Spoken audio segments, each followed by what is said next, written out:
I appreciate y'all. I appreciate y'all. Thank you. Yeah. One more second for the beard. Thank you. Yeah. That's my angle. Appreciate y'all. Appreciate y'all. Thank you so much. Thank you so much. I'm so happy to be here with you guys, man. You guys are a great crowd. My name is Derrell Meyers. I'm going to tell you a little bit about myself. I hope you like it. And if you don't, I mean, we could shoot the fade outside. It's all right. It's all right. I'm a little emotional today. All right, I'm going to start with something real today, y'all. I was raised in church. Was anybody else raised in church? Yeah, okay. All right. So we got two people going to heaven, one on the fence, and the other's going straight to hell. All right. That's what's up. That's what's up, man. But like, even though I was raised in church, like I'm not as devout as I once was when I was younger, you know, like, but I still got the word in my heart. I'm more like a Christian on paid leave, you know, but the word is in my heart, and it's affected my dating life in very interesting ways that I wasn't really expecting. You know, like I had this girl come over the other day, right? And I ain't gonna lie, I was gonna clap them cheeks. Like I was gonna hit it. There's gonna be a thing. But something about me is I love conversation. I love getting to know people. Like if we're gonna have meaningless sex, I need to know a little bit about yourself. You know, like what's your favorite color? What's your favorite anime? Are you crazy? Do you have a prescription? You know what I mean? Or a diagnosis I should know about. So we started talking about our traumas, each of us. And she told me how her traumas led her to believe that God wasn't real. And immediately something in me was like, oh, I can't with you. You know, but then I thought about what my grandmother would say. Judgment is mine, saith the Lord. It's not your job to judge, Derrell. It's the Lord's. And I said, you know what? I remember that because I keep it in my heart. I keep it in my heart. And besides, by that point, like I already had my dick out. So like how I look judging somebody else, I look fucking ridiculous. This is crazy. So I had to be humble in that moment. So that's why, you know, when she got on her knees, I let her do her thing. But when she finished, I said, stay there, baby. We got to get some intercessory prayer in because you need a base. You can't just be out here just walking around believing in nothing with all this faithless pussy because you're going to have me f***ed up. You know what I'm saying? You're going to get me in trouble with the creator. You know what I'm saying? Like, you're not going to be sucking my dick with a poor belief system. You know what I mean? You ain't got to believe in God, but believe in something. Like you don't got a crystal on you or nothing. Like Jesus, man. But it's been interesting, man. So I'm trying to fix my walk. I live in Brooklyn, man. Gentrified Brooklyn. We got any Brooklyn in the house? Yeah, all right, cool, man. Yo, y'all remember when gentrification had that like super boom? Like it was a boom of gentrification. I don't know if it was like 2010, 2011, but I remember when it really became a thing. People were rioting in the streets, especially black and Latin folks, man. Us black people, we were tight. Y'all messing up on, y'all kicking us out the neighborhood. You trying to fix things up while we're gone. People were marching, they were protesting. The whole shebang.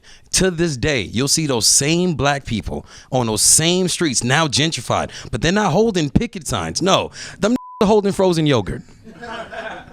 They're holding frozen yogurt, you know, and I feel like that's because at some point we as a collective, right? Because black people, we be fake mad, all right? We be fake mad. We was mad as hell. But we realized something after this time. We realized that, you know what? There's not much violence in front of the frozen yogurt spot.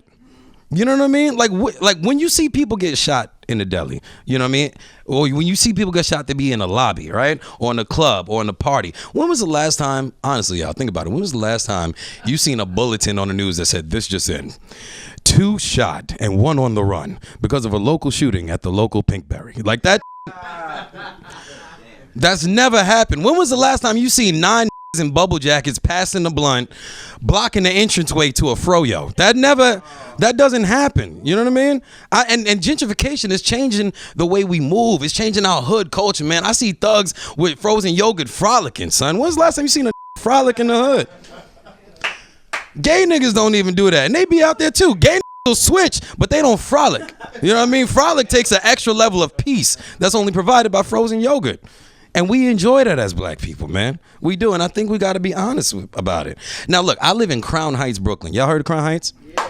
All right, cool. Crown Heights is one of the dopest spots of Brooklyn, but historically, culturally, it's known to be one of the most dangerous parts of Brooklyn, and it still has elements to it, but it's a little different because of gentrification. Now, this week alone, y'all, and I ain't even capping because I'm on stage, I saw like 10 killers, and I mean straight thugs. Like a lot of them I know personally, some of them I know by proxy, but like some of these people shouldn't have been outside. I saw 10 of them this week, teardrops, killers. You want to know where I saw them?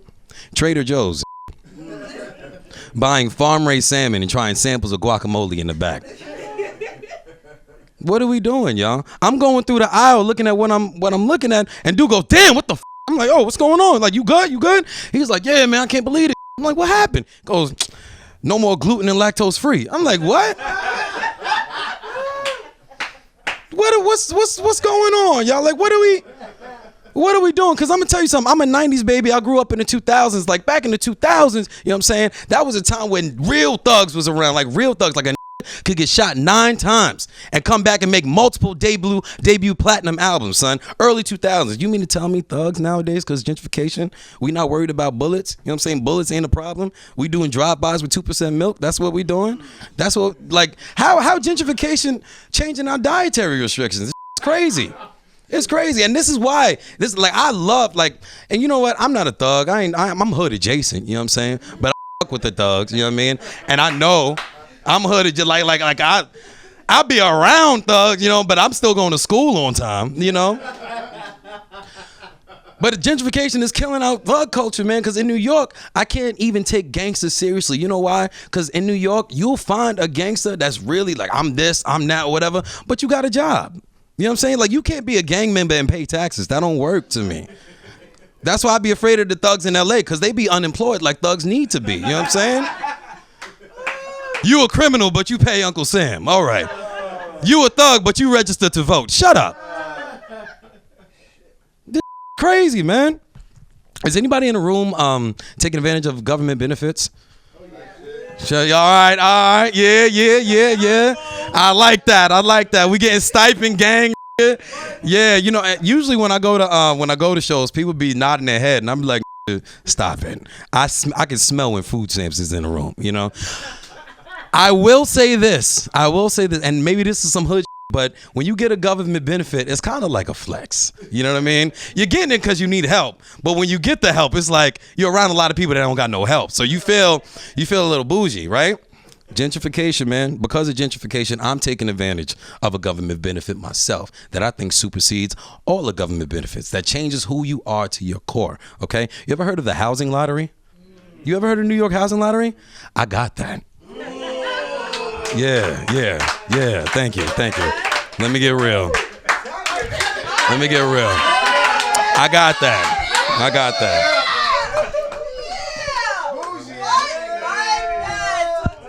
And I will tell you this, right? I'm keeping my neighborhood black because I'm for my people. But something about my apartment, right? Not only do I have a lottery, I have what's called a balcony. Y'all ever heard of that? Nigga. Yeah, bro. I'm elevated. Washer, dryer. I got a gym. I got a rooftop that you could legally be on. You know what I'm saying? They got like lawn chairs and everything like that. Like, brother, I barbecue on the balcony. I don't gotta go up to, hey man. Thank you, brother. You know what I'm saying? And I'm getting real with myself, son. I'm getting real with myself because I'm like, damn, this really changing me. Because let me tell you something. When I'm on a ground level, when I'm on floor 1, I'm a real ass. You know what I'm saying? We shooting this. We playing craps, you know what I mean? We could get down in spades, we smoking weed, we doing it all. Like, y'all my people, I'll ride for y'all, I'll protest, I'll fight for y'all. When I get on my balcony, you better clear out.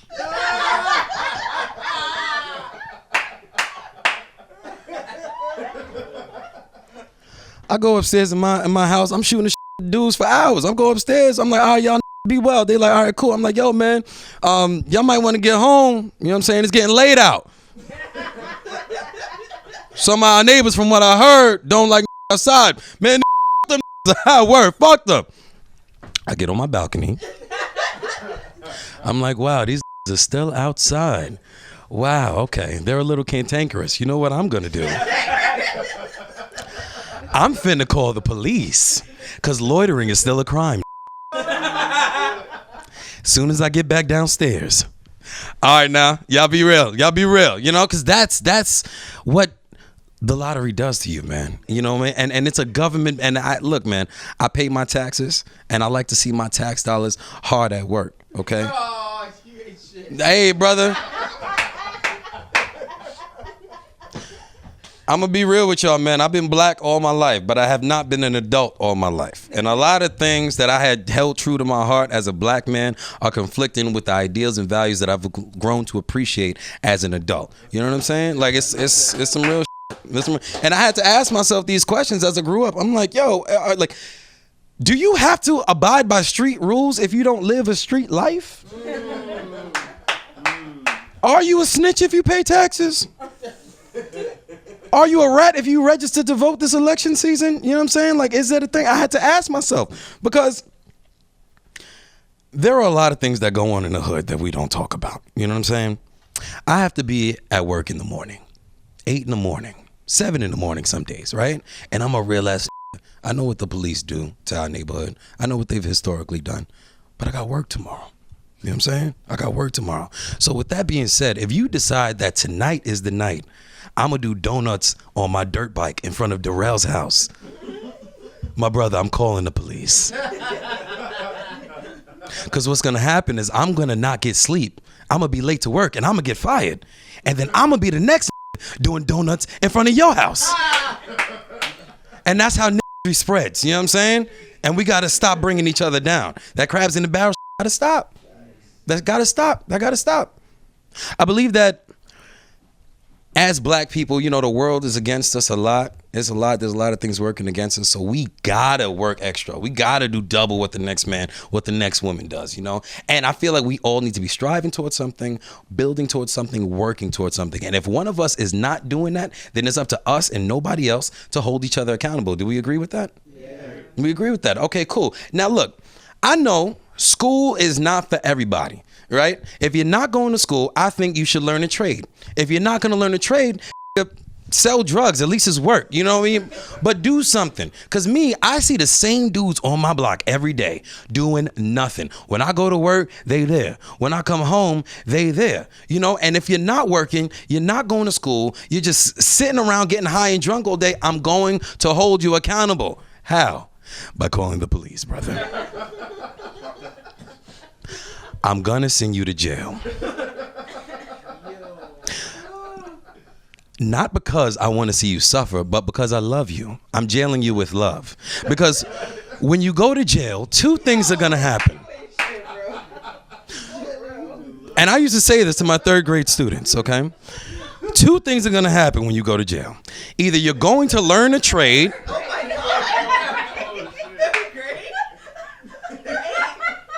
Oh, you don't know these little okay?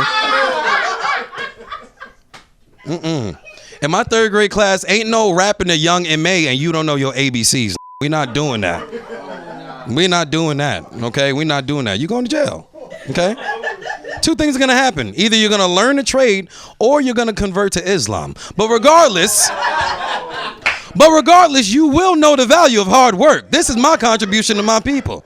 Because there's 2 type of people I don't like watching having a good time. There's that owe me money and that don't work. I don't like it.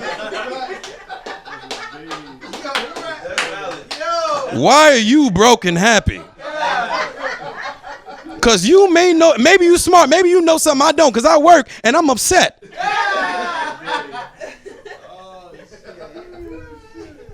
Should be pissing me off, man. And I'm going to be real with y'all. I've been real. I looked in the mirror a lot. And I have realized the older I get, the more Republican I'm becoming. Okay, I'm sorry. I'm sorry. And I'm a liberal person. The minute the migrants make me leave my apartment because we can't do no more government subsidies, I'm moving to Florida. Okay, it's over.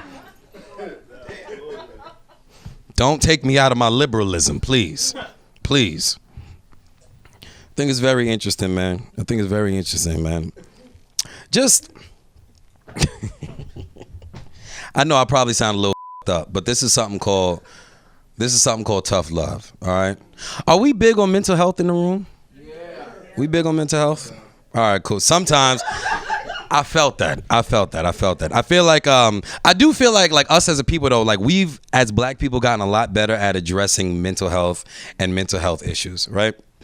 Because I think culturally, like, we ignored a lot of things. We're learning about a lot of mental health issues that we should have been known about. Because, like, mental health issues and disorders have existed since the dawn of man. Like, since the dawn of man, right? I got a cousin who's autistic, one of the dopest little boys I know. He's like a little brother, right? My grandfather, like, why you like, hold on. I don't know if y'all have any Jim Crow survivors in your house.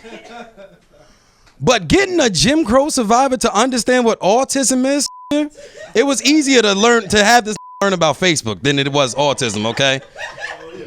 This comes from being a sharecropper and everything. He has a better time on Instagram than understanding what autism is, right? And something about my grandfather, I'm gonna let y'all know, he's one of the smoothest dudes you will ever see. Like, I'm talking about old school. Like, you look at him and you be like, oh, in the 70s, he beat bitches. Like, you know what I mean? He's like, he a smooth dude, you know what I mean?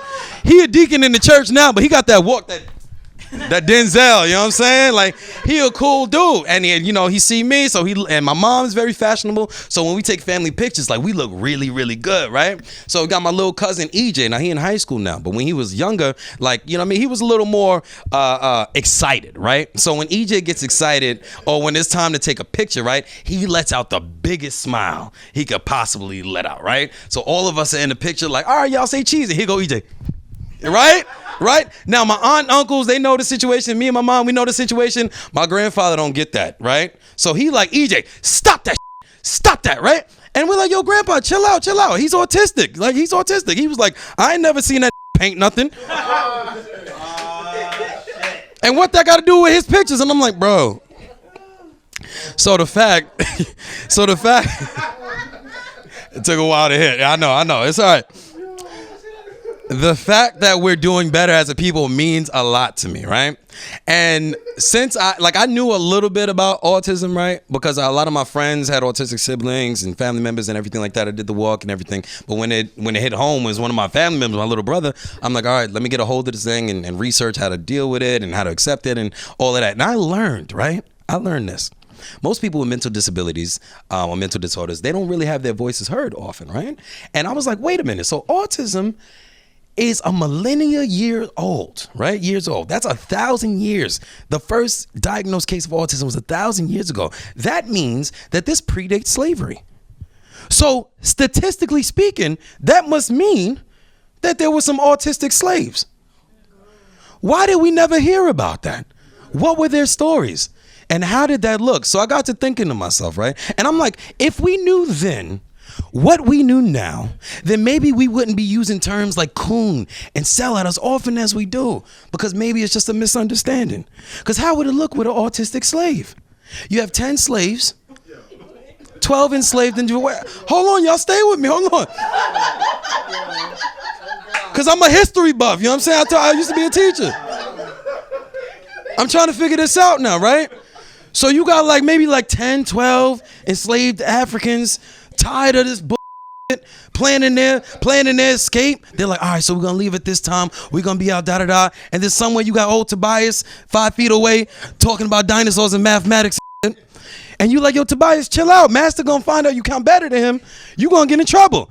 And is a dinosaur. You know what I'm saying? They confused. You know what I'm saying?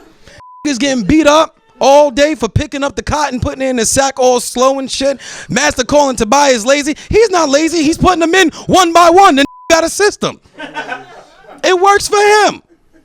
But now he getting beat because he a little different. It's taking a while. I understand, brother. What the hell? What happens when Master finds out about the plot? Now Master knows everybody's gonna escape. Now he got everybody lined up. He like, one of y'all finna die today. Cause I know you are planning your escape. He asking everybody, were you planning? Everybody's like, no, Master, no, we would not leave the plantation. We love it here. You treat us good, you give us food. We love it. Why would we leave? And here come Tobias. Why are you lying? Why are you lying? You said it, and you said, Tobias, stop talking about mathematics and what is a dinosaur. You said that. You said we're going to leave when the moon is the highest. You said that. Why are you yelling at me? What's going on? Now this is dead. Nobody want to with old Tobias no more. You know what I'm saying? Now he a social outcast. Everybody mad at him, and he not understand what's going on. Now everybody calling him a coon and a sellout. That wasn't a coon. He loved his people. He just didn't know social cues. He was autistic.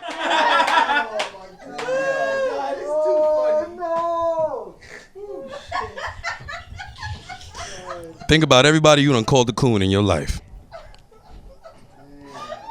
You might have been talking to a Tobias. But I say that to say, as a people, we have come a long way. We have come a long way, black people. Now we can talk about it. You good, baby? All right. She like, yeah, you passionate about mental health too. I see you got tears in your eyes. I feel like you laughing because you were actually picturing the autistic slave, like getting with me, like that. That ain't where I was going with it. I'm trying to speak. I'm trying to give these voices, and you laughing at their misery. Chill out. It's crazy, bro. It's crazy. I'm big on my history, man. I love my people. My grandfather taught me a lot about black history, right? He's the one smooth. He told me all about it, like what it meant to be black and everything. And I want us black people to stop doing certain things, all right? Like we are in every region, every country, every socioeconomic status, we're everywhere, all right? So that's why it's called the diaspora, right? Or diaspora, if you will, you know? So with that being said, what we need to stop doing is dictating how other black people are. I really wish we would do that because I got a lot. Okay, I got a snap. Yes, yeah. I really wish we would stop doing that because I grew up, I was born in Brooklyn, but I grew up in Staten Island, right? Whenever I would see, you feeling it. Hold on, brother. It's a diaspora. Hold on. Every time I would come to Brooklyn or whenever I would go to school, niggas be like, "Oh, what up, white boy? Yo, what up, white boy?" Now I had my dad around. See, he laughing. He like, "Yeah, white. You want to say it? Let it out. Let it out." Think you blacking me because you flat iron your beard and they would call me white boy, son. And I would be like, yo, like, and I understood it, but I used to take it sometimes, but then eventually I got mad. Now this is like 4th, 5th grade, you know, and thankfully I had a mother that taught me what it was to be a human being that encouraged me, that let me know that my voice mattered, you know. So I was really understanding. I was wiser than a lot of my classmates. So one day I come to school and they like, "Oh, here come the white boy, here come the white boy." And I asked them, I'm like, "Yo, bro, let me hear from you. Why you call me white boy? Like, what's up with that?" "Oh, because you always come to school," like laughing already. "You always come to school. You got the freshest gear. I mean, your mom always buying you new school shoes every week. You know what I'm saying? We went to your house. That party was lit. You got all these gifts. We don't got none of that. Nigga, you got Central AC." And at the time, I was like, yeah, yeah, you right about that. You right about that. That window shit, y'all poor. But you know what I mean? But that was the only flex. But I had to level with them. I was like, yo, bro, like, I know you didn't have it as good as me. I know you didn't have your mom around. You didn't have your dad around. I know you had to play dad instead of big brother. You had to play mom instead of big sister. I know some days you went to bed hungry. And you didn't have adults looking out for you. But that doesn't make you any blacker than me, okay? The fact that you had it rough doesn't make you any blacker than me. It makes you poorer than me. You're a poor black boy, okay? But at the end of the day, we're both black, okay? You're matte black and I got a glossy finish. You're rougher. But at the end of the day, we still brothers in this, okay? You more of a Nissan with a baby seat and I'm a Benz, but that's okay. We both whips that'll get you from point A to point B. Let's stop the discrimination amongst our ranks, people. We got to stick together. I hated that. I really hated. You ever had somebody try to guilt trip you because you're doing better than them? That ever happened to you? Like, nigga, you couldn't walk a day in my shoes. I don't want to. They suck. They stink. They got holes in them. Your shit is talking. I don't like that. You said it yourself. I got new shoes every week. I don't want your situation.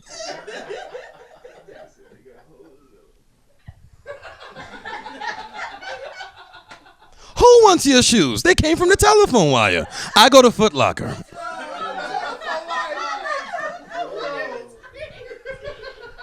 I wear Shacks by choice to be accepted, nigga. I'd stop.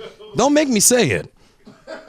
I'm big on don't make me say it, because I know your spirit, all right? I know what you're operating with. Don't make me bring that out, brother.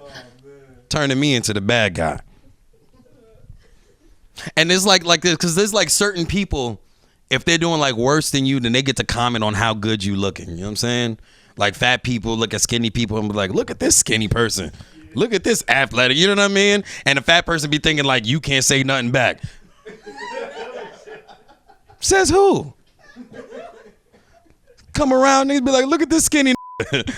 Look at your foot. One more year and it's about to get chopped.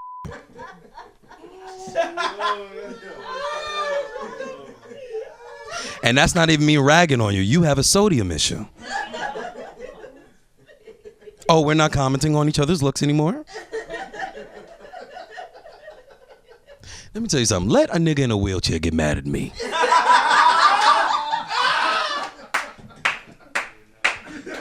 Let a blind nigga get an attitude with me. We on some equality stuff. It's 2024, right? Watch your mouth. Pissing me off. This is why I'm continuing my walk with God, because people be trying me, son. About to make me use my anointing wrong. Stop. There's a big responsibility being me. I swear to God. I was that kid when the new kid came and all the other kids was joking on him and stuff like that and really ragging on him. I'm like, y'all don't know his story. Stop it. Just stop it. Just stop it. The minute that try to joke on me, where's your father? Don't bring it here. Don't bring it here. Please, please, please. Don't throw rocks unless you're ready for a mirror. Please. Please, okay? I'm ready for a mirror at all times. That's why I always got a fresh cut. What's going on with you? That goes to you at home. Y'all watch it. All right, I'm going to say one more thing before I get out of here. I've been at an interesting point in my life. You know, I'm getting older, 30, single, got my own crib with a balcony, if you remember that. You know what I mean? Making money, doing my thing, right? And I've been getting a lot of attention from women, and it's really dope because I feel like the younger me would be proud of the me now. And I feel like that's a big accomplishment because when I was little, it was a lot of old folks talking about, yo, bro, like don't do this, or I wish I had this at your age. You're well beyond years. I wish I knew this. And in my head, I'm like, y'all living with a lot of regret. So I want to make sure that I'm not that. I want to be the adult where when I grow up, I go to kids and I'm like, yo, do this because I did this and it worked. You know what I mean? And I have certain moments where I see myself doing stuff and I'm like, this is for young Derrell. This is for the young Derrell that wasn't afraid to embrace his nerdiness, who wasn't afraid to embrace who he was as a person, you know what I'm saying? I remember when people used to make fun of me because I liked anime, right? I liked anime. I was like one of those kids. Now, I didn't look like a typical nerd, so I kind of got away with it. But when it came out, I got some stuff from people. But I liked anime. Dragon Ball Z was my favorite thing. It was my favorite thing. Y'all know that I love Dragon Ball Z. But now as an adult, I got all these Dragon Ball Z figures in my room, right? And I be bad bitches in front of them. Clapping cheeks in front of Goku. On round 5 talking about lend me your energy. That is my...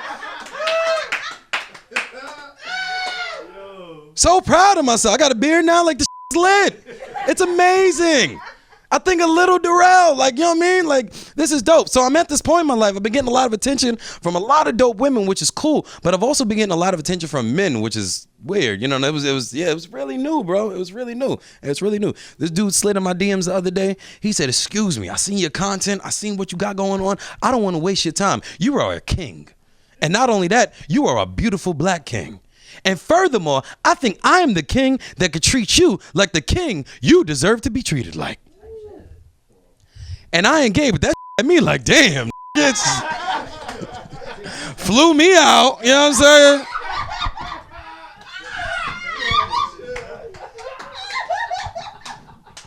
So hold on now, what you saying? You need a cash app or what? What's happening? You know what I mean? But I did answer him. Because I was a little weirded out at first. But I was like, no, man, like, I appreciate the compliment because I know how to take a compliment. Like, somebody calling you attractive, whatever. Thank you. I was like, I appreciate the compliment. I do like women. I'm not interested, brother. But in the back of my mind, I was like, these bitches need to step it up. Because I had women say they like me. Women say they had a crush on me. But not one time did a woman say, I want to treat you like royalty, king. That hit different. When you have a motherfucker spit game at you and sound like Emperor Jaffa, that sound different, son. Take me to Zamunda. No Diddy. That's my time. I appreciate y'all. My name is Derrell Meyers. Follow me on Instagram, man. Who gave them a mic? We out.